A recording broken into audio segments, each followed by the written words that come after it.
Hey guys, hope you had a good Easter weekend. I'm here for your weekly update. It's actually Monday night. I'm recording it now and I'll post it tomorrow. Yeah, we'll get started. So, welcome to week 4. Just a little bit of information. You need to call the school if you have to make an appointment to come in. So, this includes your green books and your modules to hand in. You have to ring the doorbell and then it's at the front entryway there. We do have some more information on assessment. So we'll be giving you a percentage grade in June. And this percentage grade will come from basically any of the work that you've completed over the next couple months. So this means that if you have an assignment from before the cancellation of classes, please make sure you get it in ASAP because we're trying to kind of have a baseline of where all of your grades are from. And and you need to make sure you still complete the work that we're handing out. Okay. I've cleaned up the Google Classroom a bit. So I spent some time this weekend just making folders and sections and things like that. So if you go into the classwork section, you'll see all of the weekly racks.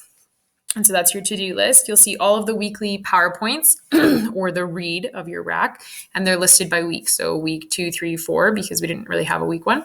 And then all the assignments to be completed, which is the complete of rack as well. So that's listed by week as well. Okay.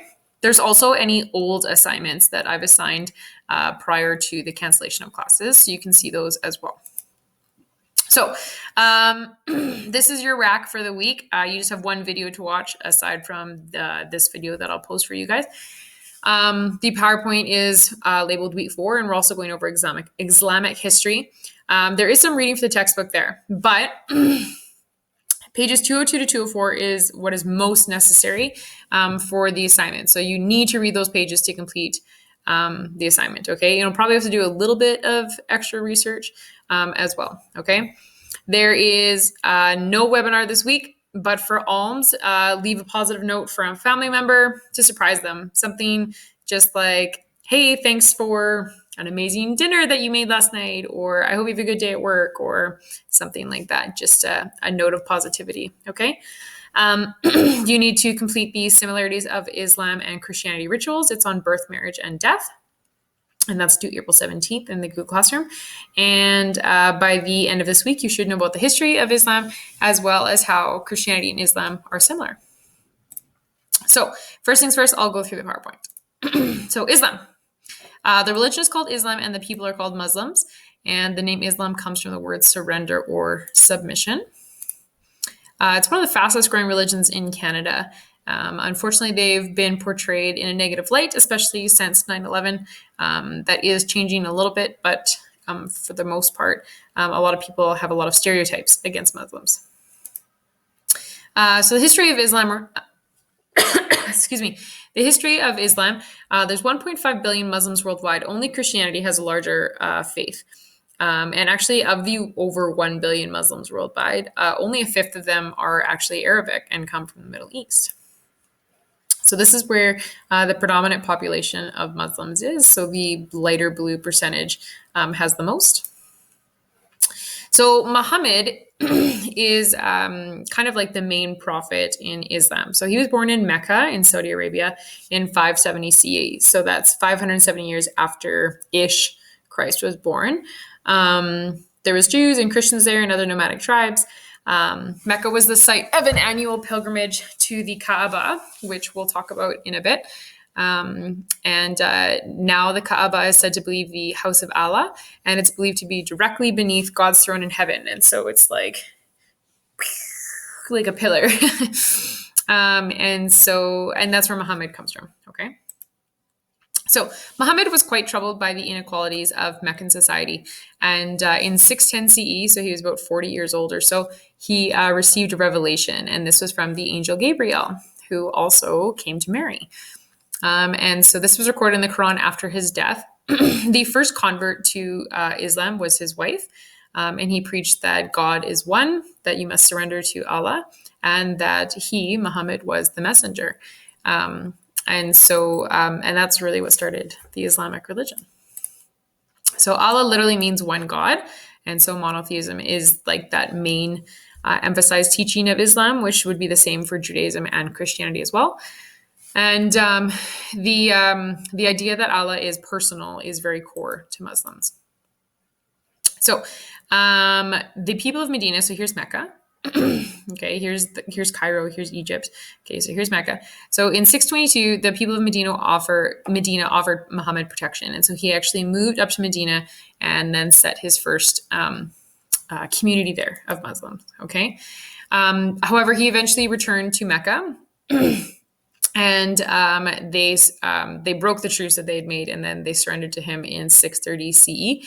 And then he began making pilgrimages to Mecca with his followers.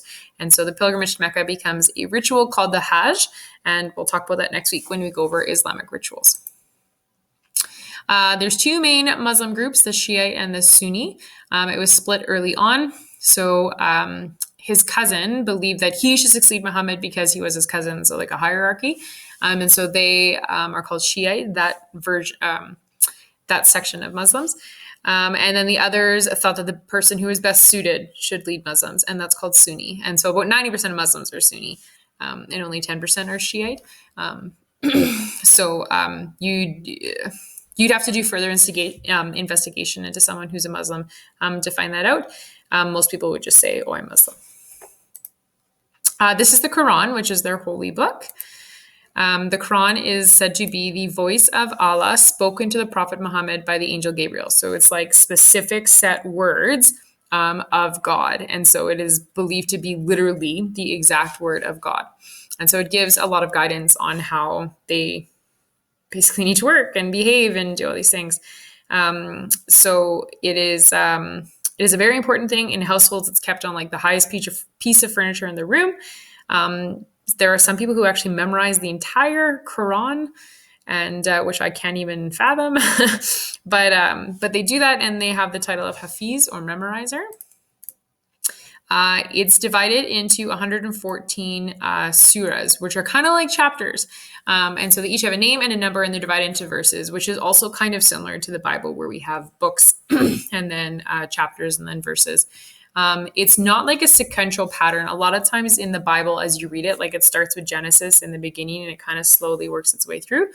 But it's more like they define it as like a piece of classical music. There's repetitive themes, there's movements, there's stories, but a lot of them all kind of intertwine together, which is kind of cool. Now, this is another thing I wanted to talk to you about this week. So Jesus was considered to be a revered prophet in Islam.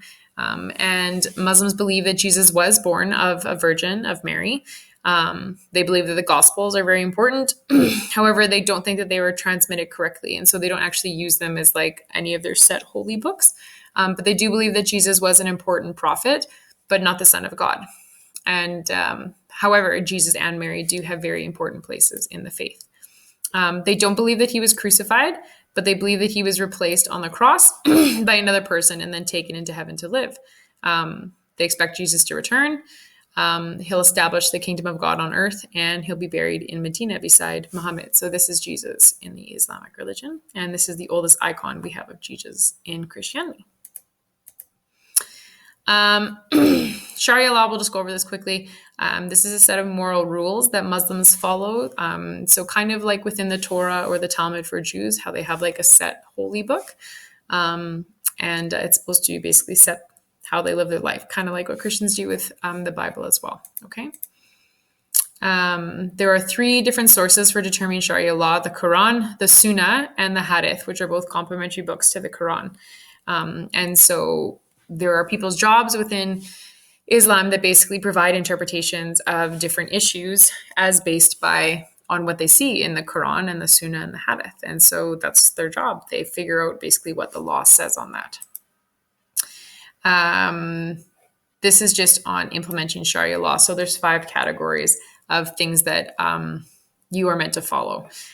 So like obligatory actions. So we'll go over this next week when we talk about the 5 rituals, but then like recommended actions, charity work, neutral actions, discouraged actions like divorce, and then forbidden actions like please don't kill anyone, which is pretty basic for most religions or basically anyone with a moral compass. So Sharia law in Canada. So some Muslims will observe Sharia law in non-legal moral aspects of behavior. But part of the problem is that under the Canadian Charter of Rights and Freedoms, everybody is given equal status under law. And so within Sharia law, that's not always the case, especially within disputes like divorce. And so some of the issues is that we can't really allow Sharia law to just occur within Canada because it would interfere with our actual legal law. And so the video, so that's all for the PowerPoint. There's just one short video, Islam in brief. It's I think it's like 6 or 7 minutes. And then the assignment that I want you to do is similarities of Islam and Christianity rituals. And so it's on birth, marriage, and death. So you're just going to write kind of a summary of what the different rituals are within Islam and within Christianity. And then you can compare the two. So what are some similarities? What are some differences? And that's it. So it's not too bad. All of this should only amount to like an hour and a half of work, like I said. And then just hit submit. And that's due on April 17th, which is this Friday. I hope you guys have a great week. I miss you guys a lot. I miss being in the school so much and teaching you guys all the time. And please contact me with any questions. To our grade 12s, I was so sorry to hear about grad. I know that that's probably the worst news that you could have gotten in light of all of this. Please know that we're working as hard as we can to make it as special as we can for all of you. And we're going to figure something out so that we can still see all of you guys in a really special, amazing way in September. So please stay safe and please stay healthy. And yeah, I'll talk to you guys soon. Okay. Have a good week. Bye.